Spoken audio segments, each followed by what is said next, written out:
Assalamualaikum warahmatullahi wabarakatuh.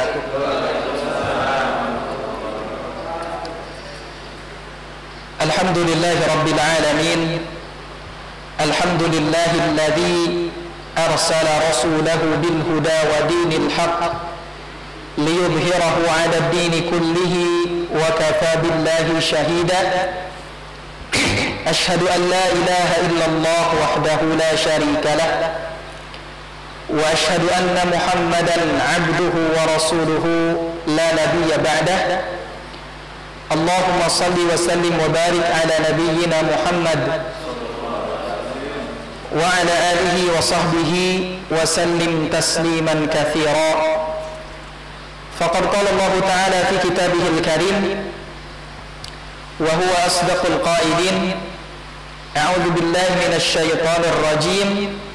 Bismillahirrahmanirrahim. Wa man yabtaghi ghairal islami dinan falan yuqbala wa huwa fil akhirati minal khasirin. Amma ba'du. Hadirin jamaah salat duhur, para bapak, ibu Rumah Sakit Umum Daerah Ciawi yang mudah-mudahan senantiasa diberikan kesehatan dan keberkahan oleh Allah Subhanahu wa taala. Puji dan syukur marilah kita panjatkan kepada Allah Subhanahu wa taala yang masih memberikan kita berbagai macam kenikmatan, terutama nikmat iman, nikmat Islam, juga nikmat kesehatan dan nikmat kesempatan. Salawat dan salam semoga terlimpah curah kepada Nabi kita, yakni Rasulullah Muhammad sallallahu alaihi wasallam, kepada keluarganya, kepada para sahabatnya, dan semoga sampai kepada kita selaku umat pengamal sunnahnya. Amin ya rabbal alamin. Jemaah sekalian yang dimuliakan Allah Subhanahu wa taala, pada kesempatan siang hari ini kita akan membahas kitab Minhajul Muslim, yaitu tentang konsep hidup seorang muslim. Dan pada kesempatan hari ini saya menyampaikan tentang al-adabu ma'al kafir, atau adab dengan orang kafir, atau adab terhadap non-muslim. Dalam Islam kita sudah mengenal konsep Islam adalah konsep yang tegas. Ketika Rasulullah SAW berdakwah kepada orang-orang Quraisy, karena saking sulitnya dihentikan dakwah Nabi, maka kafir Quraisy ini menawarkan opsi kepada Nabi SAW. Kalau bahasa kitanya, Muhammad, daripada kita ribut-ributan mulu, daripada kita perang mulu, daripada kita di Mekah ini ngegas terus, gimana kalau kami menawarkan opsi kepadamu? Apa opsinya? Kata mereka, 1 minggu kami ikut denganmu, 1 minggu kami ikut menyembah Allah, beribadah sebagaimana pengikut engkau beribadah. Jadi 1 minggu mereka sholat, orang Islam ke masjid, mereka juga ke masjid. Tapi seminggu kemudian kamu yang ikut beribadah dengan kami, jadi gantian begitu. Seminggu mereka beribadah dengan orang Islam, seminggu kemudian orang Islam ikut beribadah dengan mereka, orang-orang Quraisy. Maka turun wahyu dari Allah Subhanahu wa taala, "Qul ya ayyuhal kafirun la a'budu ma ta'budun wa la antum 'abiduna ma a'budu wa la ana 'abidun ma 'abadtum wa la antum 'abiduna ma a'budu lakum dinukum waliyadin." Turun firman Allah, "Qul ya ayyuhal kafirun." Katakanlah Muhammad, wahai orang-orang kafir, la a'budu ma ta'budun, aku tidak akan menyembah terhadap apa yang kalian sembah. Wala antum 'abiduna ma a'bud, dan kalian pun tidak akan menyembah terhadap apa yang kami sembah. Wala ana 'abidun ma 'abadtum, kami tidak akan beribadah terhadap apa yang kalian sembah. Kemudian di ujung ayat ini Allah menyampaikan, lakum dinukum waliyadin, bagi kalian agama kalian, waliyadin, dan bagiku adalah agamaku. Jadi harus dibedakan ya antara dalam konsep akidah dan konsep muamalah. Kalau konsep akidah, Islam itu tegas bahwa kita beribadah sesuai dengan keyakinan kita. Dan kalaupun orang yang non-muslim beribadah, maka silakan dia beribadah dengan keyakinannya masing-masing dan tidak boleh dicampur aduk. Sementara dalam muamalah itu berbeda lagi ya. Makanya jemaah sekalian, kalau umat Islam ini masuk ke satu wilayah, maka pasti dijamin wilayah itu aman dan tidak ada pemaksaan seseorang untuk masuk ke dalam agama Islam. Di awal-awal penyebaran Islam, Islam masuk ke Palestina. Maka sampai hari ini kurang lebih 20% penduduk Palestina itu beragama Kristen. Bahkan di Lebanon yang kemarin ada ledakan ya. Lebanon itu adalah satu-satunya negara Arab yang paling unik. Kenapa disebut paling unik? Pertama, Lebanon itu adalah negara yang multi agama. Walaupun bahasanya bahasa Arab, secara fisik mereka itu keturunan Arab, tapi ternyata 37% orang Lebanon itu beragama Kristen. Bahkan presidennya itu Kristen Maronit, namanya Michel Aoun. Kalau bahasa Inggrisnya Michael Aoun, tapi dalam bahasa Arab mereka tulis dengan Michel Aoun, dan itu Kristen. Bahkan Lebanon itu dibagi ya, presidennya itu harus dari Kristen. Sebelum Michael Aoun, presidennya namanya Michel Sulaiman, Michael Sulaiman, ganti jadi Michael Aoun sekarang. Perdana menterinya itu harus dari Islam Sunni. Ketua parlemennya harus dari Islam Syiah. Di satu-satunya negara yang paling unik di Timur Tengah itu negara Lebanon. Bahkan disebutkan Baris fi Syarqil Awsat. Jadi Parisnya Timur Tengah itu kota Beirut. Ya. Dan disebutkan dalam beberapa riwayat memang Lebanon itu adalah negara yang dulunya keturunan dari Nabi Yusuf alaihi salam. Maka Lebanon itu menjadi salah satu negara musta'rabah atau musta'ribah yang terarabkan.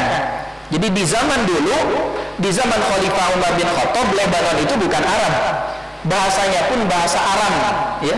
Bahasa Aram itu bahasa yang berkembang di negara Syam. Negeri Syam itu termasuk 4 negara sekarang: Suriah, Lebanon, Yordania, Palestina. Dan ini Lebanon ini negara yang paling unik, ya. Dan bahkan banyak sekali universitas-universitas Amerika, itu di Lebanon.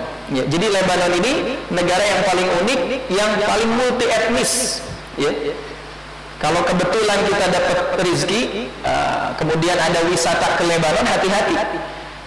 Diskotik pun tulisannya pakai bahasa Arab, ya, diskotik. Ya. Kita nganggapnya kalau di Indonesia kan tiap yang tulisan bahasa Arab ini, kalau nggak masjid, majelis taklim, ya. Masuk tuh diskotik, wah, kok di Lebanon mah majelis taklimnya dugem gitu. Padahal itu apa? Diskotik, ya. Tulisnya pakai bahasa Arab, ya. Jadi itu Lebanon, ya. Jadi Islam masuk ke setiap negeri, maka tidak pernah memaksa penduduknya untuk masuk Islam.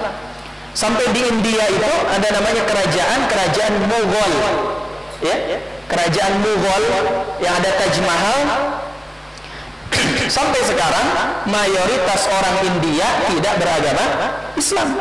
Jadi masuk kemanapun Islam tidak pernah memaksa penduduknya untuk masuk Islam. Ya, ketika mereka masuk Islam, mereka atas dasar kemauannya sendiri. Masuk ke Mesir tidak pernah memaksa untuk masuk Islam. 10% penduduk Mesir sampai hari ini itu beragama Kristen Koptik. Nah, jemaah sekalian yang dimuliakan Allah Subhanahu wa taala, makanya Islam mengajarkan kepada kita bagaimana interaksi kita dengan orang-orang non-muslim. Kenapa Islam menyebut non-muslim itu dengan istilah kafir? Ada sebagian hari ini, sebagian saudara kita yang alergi dengan istilah kafir. Padahal kafir itu istilah tauqifi. Apa itu tauqifi? Sesuatu yang memang dari Qur'annya demikian, kafir. Apa makna kafir? Dari kata kafaro. Kafaro artinya menutup. Makanya dalam bahasa Inggris ada istilah cover, penutup buku, ya. Maka ada istilah kafaro, itu artinya menutup. Apa? Seseorang yang tertutupi hatinya dari kebenaran. Bahkan Allah menyebut kita, ya, kita nih orang-orang Islam sebagai kafir. Kafir kepada siapa? Kafir kepada tagut. Contoh di ayat Al-Baqarah ayat 257. Allahu waliyul ladzina amanu yukhrijuhum minadh dhulumati ilan nur wal ladzina kafaru awliya'uhumut taghut. Ya. Allahu waliyul ladzina amanu yukhrijuhum minadh dhulumati ilan nur wal ladzina kafaru awliya'uhumut taghut. Dan orang-orang kafir itu apa? Yakfuruna bit taghut. Kita sebagai mukmin, sebagai orang Islam, yakfuruna, harus kafir kepada siapa? Kepada taghut, kepada syaitan, menolak ajakan-ajakan setan. Ya. Penulis mengatakan begini, ya'taqidul muslimu anna sa'iral milali wal adyani batilatun. Ya'taqidu, seorang muslim harus meyakini, anna sa'iral milali, bahwa sesungguhnya seluruh ajaran, wal adyani, dan seluruh agama, batilatun, itu adalah batil. Ini dari segi apa? Akidah. Jadi seorang mukmin, kita orang Islam, wajib meyakini bahwa seluruh agama yang ada di dunia itu agama yang salah. Itu keyakinan. Beda nanti ketika kita bermuamalah, ya. Keyakinan seorang mukmin harus meyakini bahwa seluruh agama itu salah. Bahkan disebutkan dalam Quran, inna dina indallahil Islam. Satu-satunya agama yang diridhoi oleh Allah adalah agama Islam. Wa may yabtaghi ghairal islami dinan fala yuqbala wa huwa fil akhirati minal khasirin. Siapa yang nyari agama selain agama Islam, maka dia tidak akan diterima dan dia termasuk orang-orang yang rugi. Gimana? Itu kan menyampaikan secara internal kita sebagai seorang muslim. Gimana pandangan agama samawi yang lain terhadap Islam? Contohnya Kristen dan Yahudi. Yahudi dan Kristen yang sering disebut dalam Quran sebagai ahlul kitab. Apakah ahlul kitab juga mengenal agama Islam? Ya, ternyata jemaah sekalian, ada yang menarik. Ketika Allah menyampaikan di dalam Al-Quran begini, alladzina ya'rifunahu kama ya'rifuna abna'ahum. Jadi kata Allah begini, alladzina ya'rifunahu, sesungguhnya orang-orang ahli kitab itu, orang Yahudi dan Nasrani itu, ya'rifunahu, mereka mengenal Nabi Muhammad, kama ya'rifuna abna'ahum, sebagaimana mereka mengenal anak-anak mereka. Makanya di zaman Rasulullah ada seorang sahabat, dia mantan ketua pendeta Yahudi, namanya Husain bin Salam. Husain bin Salam itu sering baca kitab Taurat, dan di kitab Taurat itu disebutkan tentang akan kelahiran Nabi terakhir, ciri-cirinya kada wa kada, begini dan begitu. Sampai kata Husain bin Salam, nanti ketika orang itu datang, aku akan menghampirinya dan aku akan bertanya kepadanya. Ya, sampai kemudian ketika Rasulullah hijrah dari Mekah ke Madinah, sama Husain bin Salam ditanya tentang beberapa hal, dan ternyata jawaban Nabi persis sebagaimana jawaban yang tertera di dalam kitab Taurat. Yang kemudian akhirnya Husain bin Salam ini masuk Islam, diganti namanya oleh Nabi menjadi Abdullah bin Salam. Jadi ternyata Alkitab, baik itu perjanjian lama atau perjanjian baru, menyebutkan tentang akan kedatangan Nabi terakhir. Contohnya Nabi Isa alaihi salam, ketika di surah As-Saff, wa idh qala Isa ibnu Maryam ya bani Israil inni rasulullah ilaikum musaddiqan lima baina yadayya minat Taurat. Wahai bani Israil, kata Nabi Isa, sesungguhnya setelahku itu akan datang seorang nabi, aku akan berikan kabar gembira kepada kalian tentang akan datangnya seorang nabi min ba'di, setelah aku ismuhu Ahmad, yang namanya adalah Ahmad. Ahmad itu artinya orang yang terpuji, orang yang paling terpuji. Muhammad artinya orang terpuji. Dan ternyata jamaah sekalian, teks-teks kuno dalam Alkitab sebagian masih ada sampai hari ini. Maksudnya masih menyebutkan sampai hari ini tentang nama Muhammad dan tentang kedatangan Nabi Muhammad. Apa buktinya?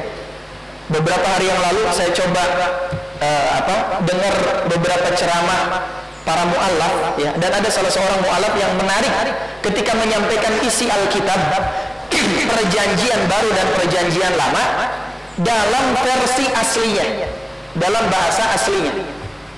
Dan beliau sampaikan, kalau gak percaya bisa dicari di Google. Dan akhirnya saya benar cari di Google. Salah satunya dalam perjanjian lama itu masih ada kata-kata Muhammadin. Ya, kalau yang bawa HP bisa di searching di Google, dalam buku dalam Alkitab perjanjian lama judulnya Song of Solomon. Kalau tulisnya Song of Solomon in Hebrew, ya, pasal 5 ayat 16. Song of Solomon in Hebrew pasal 5 ayat 16. Di situ ada tertulis huruf Ibrani, di sini ada bahasa Inggrisnya, ya. Ustaz, saya kan nggak bisa baca Ibrani. Di situ ada cara bacanya. Kalau gini bacanya gimana? Dan ternyata benar, jamaah sekalian, di situ tertulis kata-kata Muhammad. Ya, saya bacakan. Dalam kitab Ibrani, kitabnya orang Yahudi, di situ tertulis begini: Hikom mentaqin wekullo. Itu bahasa mereka. Saya pun baca teks transliterasinya. Hikom mentaqin wekullo Muhammadin. Itu dalam kitabnya orang Yahudi. Makanya kalau sekarang searching di Google, the Jew said Muhammadin, itu banyak.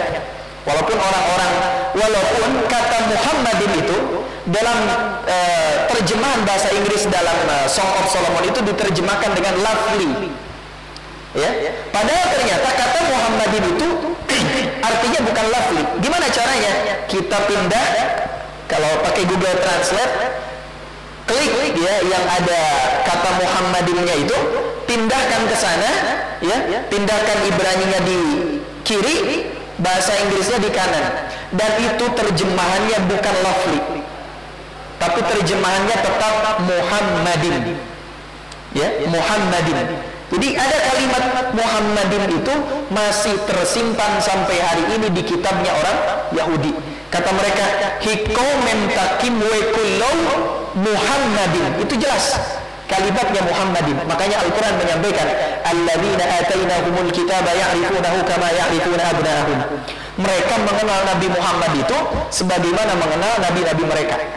Makanya sebagian ketika ada orang yang belajar di Palestina, Israel terjajah di sana, ditanya, ya, tahukah engkau siapa Muhammad itu? Dan mereka mengatakan kalimat Muhammad atau Muhammadin menurut mereka sampai hari ini tersimpan dalam kitab perjanjian lama. Tapi syaratnya harus bahasa asli, ya. Itu dalam perjanjian lama.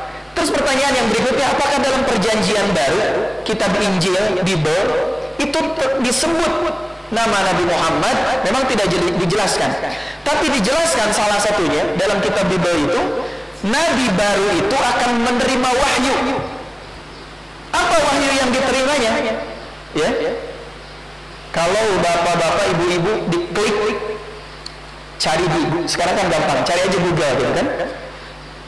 Klik di situ Yesaya 29.212. Yesaya 29.212, ya. Saya ulang lagi, Yesaya 29.212. Apa kalimat di situ? Ini saya tulis, sengaja tulis, ya. Dalam Bible Yesaya 29 ayat 12 itu dikatakan begini: dan apabila kitab itu diberikan kepada seorang yang tidak dapat membaca dengan mengatakan, baiklah, baca ini, maka ia menjawab, aku tidak bisa membaca. Ada yang sudah ketemu? Allahu Akbar. Begitulah Allah menjelaskan. Dan benar wahyu pertama yang turun kepada Nabi apa? Ketika malaikat Jibril mengatakan Iqra. Ya, Iqra. Kata malaikat Jibril, ya Muhammad Iqra. Muhammad baca. Iqra. Baca Muhammad. Apa jawaban Nabi? Ma ana biqari. Aku gak bisa baca. Dan hari ini masih tertulis dalam kitab Bible, ya, dalam Yesaya 29.212. Kalau tidak percaya dicek saja.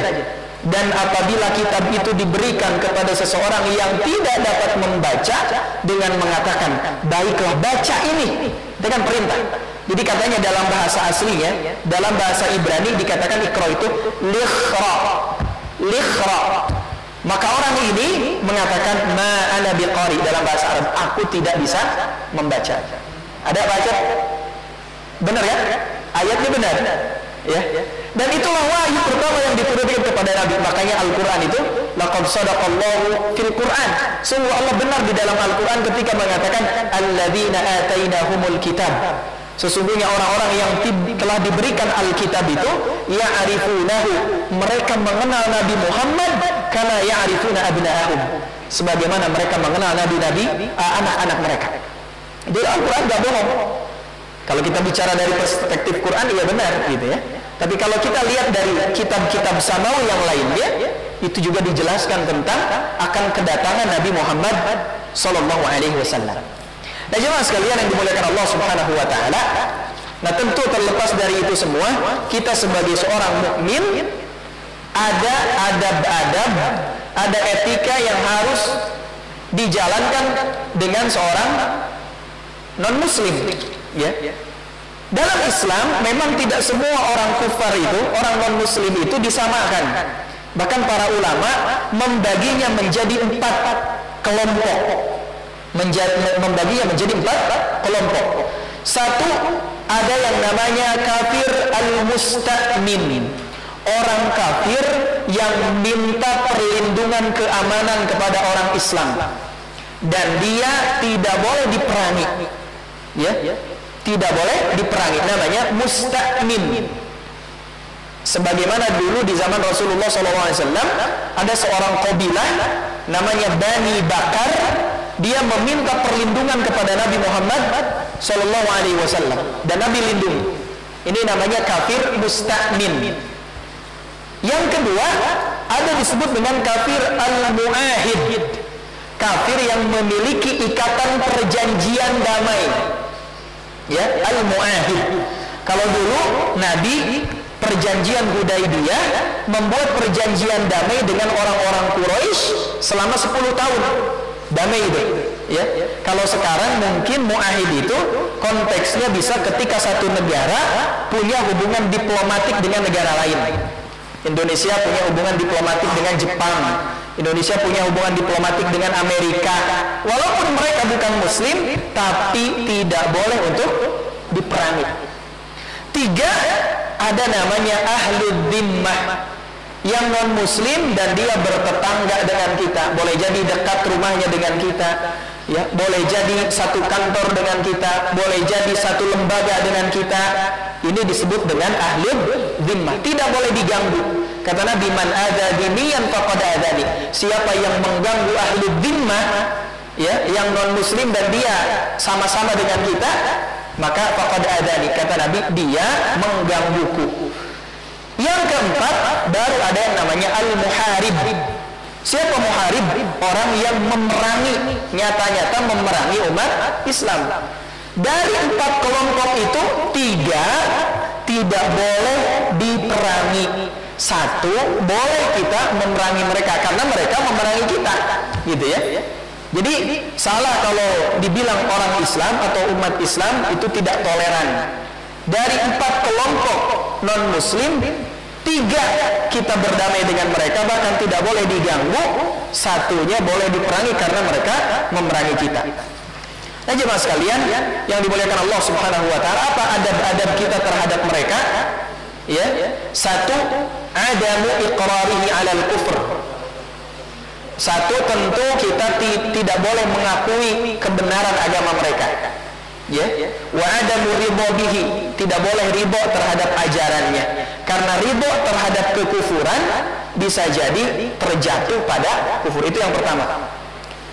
Yang kedua, kita membenci kekufuran, ya, karena Allah pun benci terhadap kekufuran. Ya, itu yang kedua. Yang ketiga, adamu muwalatihi wa mawaddatihi. Tidak boleh berkasih sayang dan membangun rasa cinta di antara mereka, di antara kita dengan mereka. Jadi kalaupun muamalah, ya muamalah seperti biasanya. Ya, tidak boleh menjadikan mereka kita lebih mencintai mereka dibanding dengan saudara kita sesama muslim. Yang keempat, ini yang menarik. Yang keempat di antara adab kepada mereka, insafuhu, berlaku objektif, wal adlu, dan berlaku adil, wa isda'ul khair, bahkan boleh melakukan kebaikan lahu kepada mereka, in lam yakun muhariban, jika mereka tidak memerangi kita. Bahkan Rasulullah SAW pun ketika hijrah ke Madinah, Nabi kan hijrah berdua sama Abu Bakar, itu diantar oleh penunjuk jalan namanya Abdullah bin Uraikid. Dan Abdullah bin Uraikid ini adalah orang kafir, orang non-muslim, ya bukan muslim. Penunjuk jalannya orang kafir. Ya, tapi Nabi SAW ikut dengan penunjuk jalan tersebut. Jadi tentu kita sebagai seorang muslim harus satu, berlaku objektif kepada mereka, berlaku adil, bahkan berbuat baik kepada mereka jika mereka tidak memerangi kita. Apa dalilnya? Ya, para hadirin bisa buka salah satunya di surah Al-Mumtahanah ayat ke-8. Ya, surah Al-Mumtahanah ayat 8, kata Allah, la yanhaakumullahu 'anil ladzina lam yuqatilukum fid din. La yanhaakumullah, Allah tidak melarang kalian, 'anil ladzina lam yuqatilukum fid din, dari orang-orang yang tidak memerangi kalian karena agama, walam yukhrijukum min diyarikum, dan tidak mengusir kalian dari negeri kalian, antabarruhum, untuk berbuat baik kepada mereka, wa tuqsitu ilaihim, dan berbuat adil kepada mereka, innallaha yuhibbul muqsitin, sesungguhnya Allah mencintai orang-orang yang berbuat adil. Ternyata Ali bin Abi Thalib kan khalifah, waktu itu jadi pemimpin, presidennya lah begitu ya. Kata Ali bin Abi Thalib, aku kehilangan baju besi. Ternyata baju besinya Ali bin Abi Thalib itu ada di tangan orang Yahudi. Kata Ali bin Abi Thalib, itu baju aku. Ya, kalau seandainya kita jadi pemimpin mungkin gampang saja. Pemimpin kan punya power, punya kekuatan, tapi tidak dengan Ali bin Abi Thalib. Kata Yahudi itu, ya Amirul Mukminin, wahai Amirul Mukminin, apa buktinya bahwa baju besi ini milikmu? Dan ternyata Ali bin Abi Thalib tidak punya bukti. Kayak kita misalkan hilang motor, tiba-tiba di tengah jalan motor kita dipakai tetangga kita. Terus kita bilang, itu motor saya yang kemarin hilang. Kata tetangga kita, apa buktinya bahwa ini motor kamu? Ya. Nah, kalau kita mungkin ada STNK-nya dan seterusnya jelas, tapi ini gak ada. Cuman pengakuan aja. Ali bin Abi Thalib pun waktu itu gak ada bukti. Ya, apa yang dilakukan Ali bin Abi Thalib? Padahal orang itu orang Yahudi. Tidak kemudian kata Ali, saya ini kan khalifah, kamu ini udah marayat, terus non muslim lagi, diambil baju besi, enggak. Tapi kata Ali bin Abi Thalib, ayo kita sama-sama adukan kepada mahkamah, kita bawa ke pengadilan, kata Ali bin Abi Thalib. Baju siapa baju ini? Ya. Maka diadukan ke pengadilan, Ali bin Abi Thalib menggugat. Sementara orang yang menggugat itu dalam Islam harus mendatangkan bukti, dan Ali bin Abi Thalib radhiyallahu anhu tidak punya bukti. Akhirnya kemudian hakim memutuskan bahwa baju besi itu adalah milik orang Yahudi. Dan kata orang Yahudi, ya, fa'ajabtu, aku kagum dengan Ali bin Abi Thalib. Walaupun dia yakin itu bajunya, ya, tapi karena tidak punya bukti sampai hakim itu memutuskan bahwa baju besi ini milikku. Ya, inilah kata orang Yahudi bukti keadilan Islam. Jadi Islam selalu membawa yang namanya keadilan. Akhirnya apa? Yahudi itu masuk masuk Islam karena keadilan Ali bin Abi Thalib radhiyallahu anhu. Masya Allah. Nah jemaah sekalian, jadi tidak dilarang kita berlaku objektif, ya, kemudian berlaku adil, berbuat kebaikan terhadap teman-teman kita, tetangga kita yang dia non muslim. Ya, dalilnya ada di surah Al-Mumtahanah ayat ke-8. Ya, kata Allah, kalian tidak dilarang ya untuk apa? Antabarruhum, untuk berbuat baik kepada mereka, wa tuqsitu ilaihim, dan berbuat adil. Innallaha yuhibbul muqsitin. Sesungguhnya Allah mencintai orang-orang yang berbuat adil. Yang kelima di antara adab terhadap mereka adalah yarhamuhu birrahmah. Mengasihi mereka dengan rahmat al-amah, kasih sayang yang sifatnya umum. Ka'it'amihi in ja'a, seperti memberikan makan jika mereka lapar. Wa suqihi in 'atasha, ya, apabila dia haus kita kasih minum. Wa mudawatihi in maridha, menjenguknya apabila dia sakit. Jadi Islam mengajarkan hal-hal demikian. Ya. Wa ka'inqadhihi min tahluka, dan menyelamatkan dia kalau dia sedang mengalami kesusahan atau mendapati kecelakaan. Ya, maka Islam mengajarkan untuk itu. Wa tajnibahu al-adha, dan tidak mengganggu mereka. Sebagaimana Allah sampaikan, sebagaimana Nabi sampaikan dalam hadis, irhamu man fil ardi yarhamkum man fis sama. Cintai, ya, sayangilah apa yang ada di bumi, niscaya akan menyayangimu siapa yang ada di langit. Jadi ini perintah dari Nabi SAW. Ya.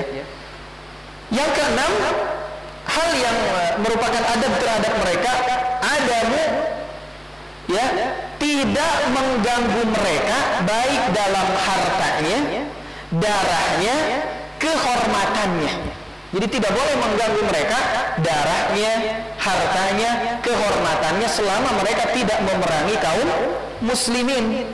Sebagaimana firman Allah dalam hadis qudsi, ya ibadi, wahai hamba-hambaku, inni haramtu dzulma ala nafsi, sesungguhnya aku mengharamkan atas kalian zalim, ya, atas dirinya, waj'altuhu bainakum muharrama, dan aku menjadikan di antara kalian itu saling mengharamkan untuk saling mendolimi.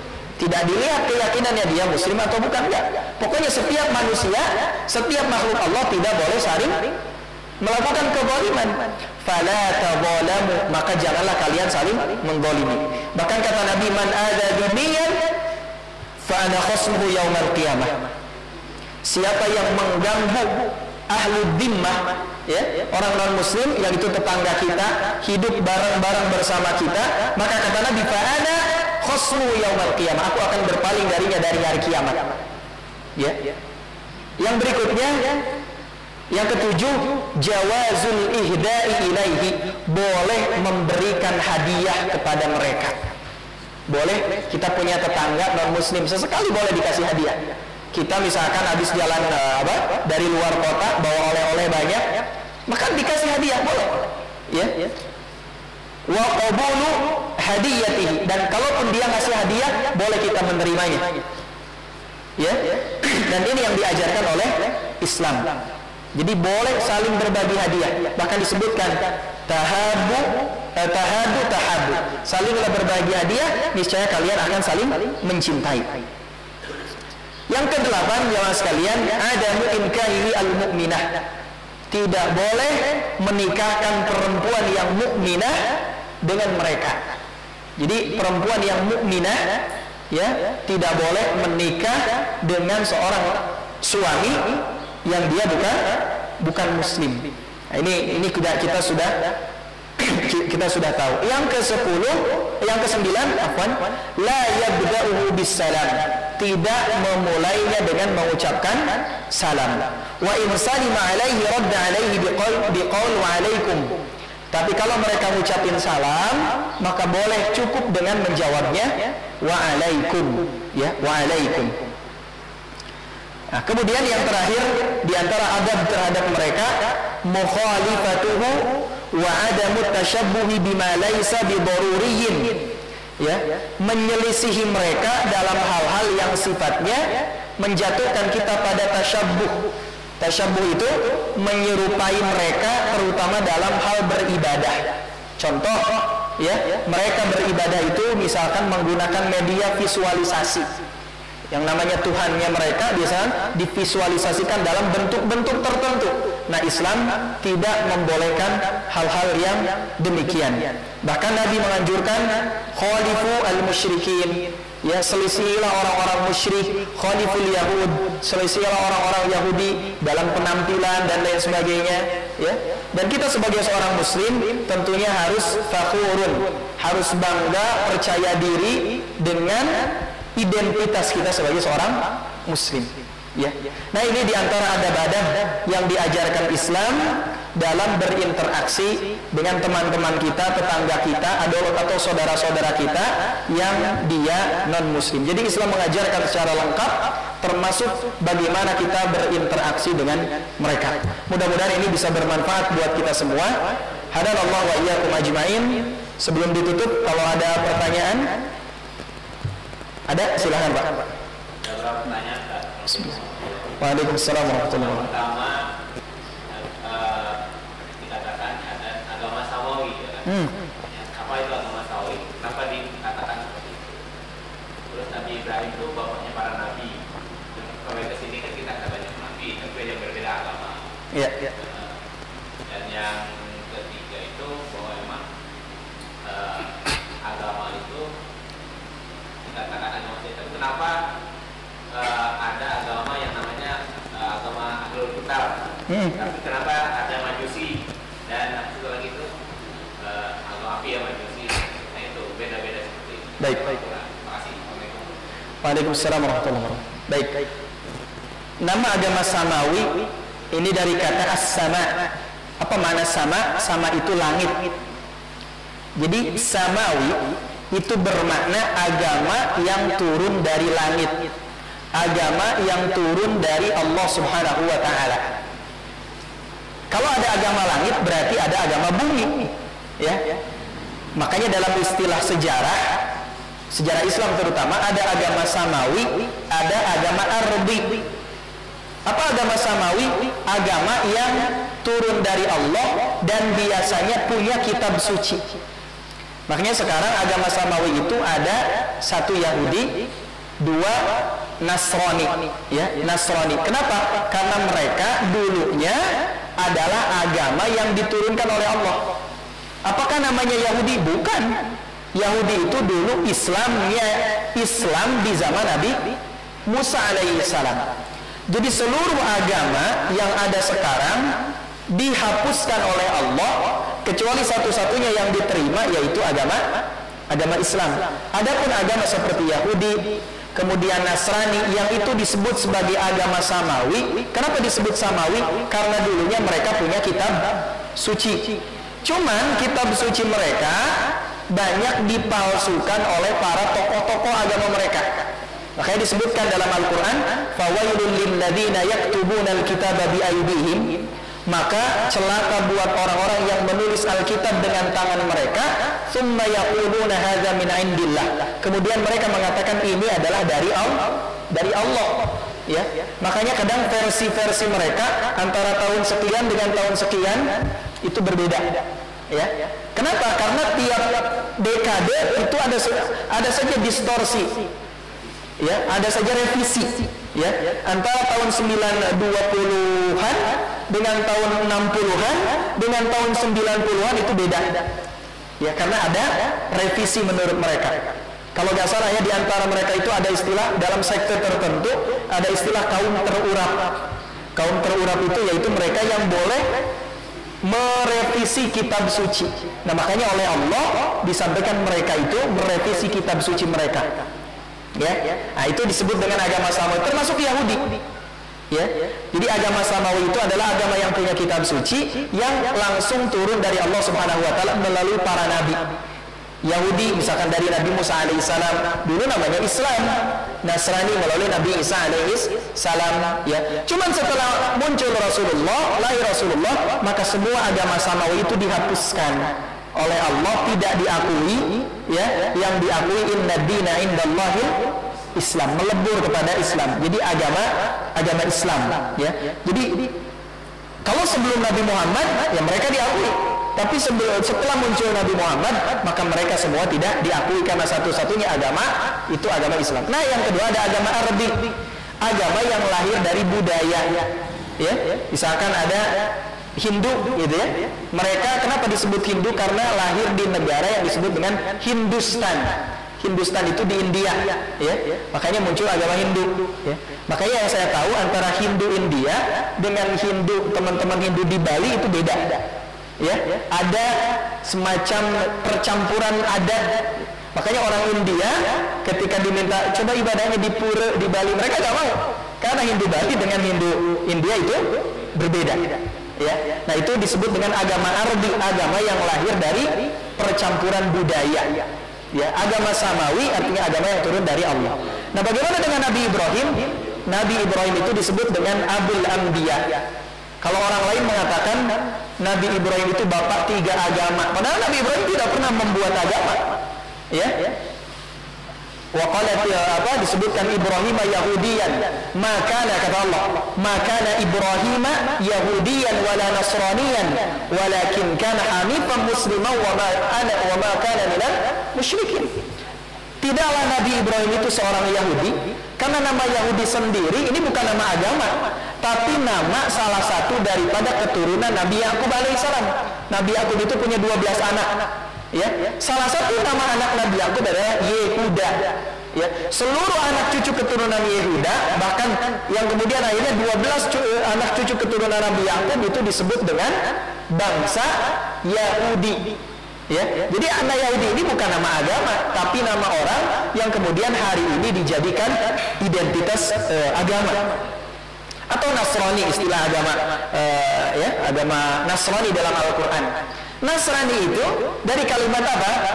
Kenapa disebut Nasrani? Nabi Ibrahim tidak pernah menyatakan saya ini agama Nasrani, ya. Karena Nasrani itu bukan nama agama, tapi nama satu kota yang ada di Yerusalem, di Palestina. Itu ada nama kota Bethlehem. Di Bethlehem itu ada satu desa, nama desanya Nazaret. Nazaret itu dalam bahasa Ibrani, dalam bahasa Arab disebut dengan Nasoro, ya. Karena agama ini lahir dari situ, dianggapnya Nabi Isa itu lahir dari sana, dari Nazaret, maka para pengikutnya disebut dengan Nasoro, ya. Jadi tidak pernah Nabi Ibrahim itu mengatakan saya Yahudi, saya Nasrani. Nabi Ibrahim itu Islam, ya. Nabi Ibrahim itu agamanya mengikuti agama Allah Subhanahu wa Ta'ala. Ya, kemudian ahlul kitab, ya. Ahlul kitab ini artinya mereka yang diberikan oleh Allah Alkitab. Kitab-kitab sebelum Al-Quran, kitab Taurat, kitab Injil, kitab Zabur, ya, dan diberikan kepada mereka. Kita harus meyakini bahwa ada kitab itu pernah diturunkan oleh Allah, tapi yang tersebar sekarang itu bukan yang asli, bukan yang turun dari Allah Subhanahu wa Ta'ala, tapi banyak sekali revisi-revisi yang dilakukan oleh para tokoh-tokoh agama sebelum Islam, ya. Wallahu a'lam bishawab. Mungkin itu yang bisa dijawab. Mungkin ini keluar tema, mau dijelaskan kenapa bisa terjadi jamak dan qasar dalam sholat. Kenapa terjadi jamak dalam qasar dan qasar, ya? Dalam kitab Bidayatul Mujtahid wa Nihayatul Muqtasid, Imam Ibn Rushdi menyebutkan ada 4 sebab seseorang boleh menjamak sholat. Nah, sekarang sebelum kita masuk ini, apa sih makna jamak? Jamak artinya mengumpulkan 2 sholat fardu, ya. Qasar artinya memendekkan rakaat. Jadi beda antara jamak dengan qasar. Menjamak belum tentu mengqasar, tapi mengqasar pasti jamak, ya. Jadi ingat, jamak itu apa? Menggabungkan 2 sholat fardu. Kalau qasar memendekkan sholat fardu, ya, yang 4 rakaat, tapi yang bolehnya 4 rakaat, ya. Apa yang boleh dijamak? Duhur dijamak dengan asar, baik di waktu duhur atau di waktu asar.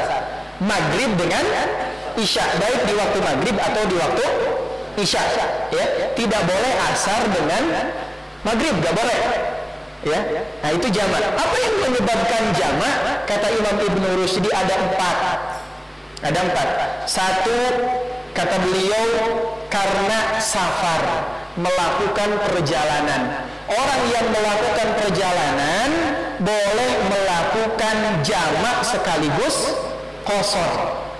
Ya, jamak sekaligus qashar. Permasalahannya sekarang berapa jaraknya? Ada 3 pendapat. Satu, pendapat Imam Abu Hanifah. Kalau kata Abu Hanifah, perjalanan 3 hari 3 malam jalan kaki. Dari mana ya? 3 hari 3 malam jalan kaki ke sini. Ya pokoknya segitulah kata Abu Hanifah. Kata Imam Syafi'i dan Imam Ahmad, jaraknya 83 kilometer. Kata Imam Syafi'i dan Imam Ahmad. Yang ketiga, pendapat sebagian ulama yang lain, Ibnu Qayyim, Ibnu Taimiyah dan beberapa ulama yang lain, ya, termasuk siapa? Daud Zahiri, Ibnu Hazm itu mengatakan kalau perjalanan sudah jadi jarak itu tidak ada jarak. Selama disebut perjalanan itu sudah boleh jamak dan qashar.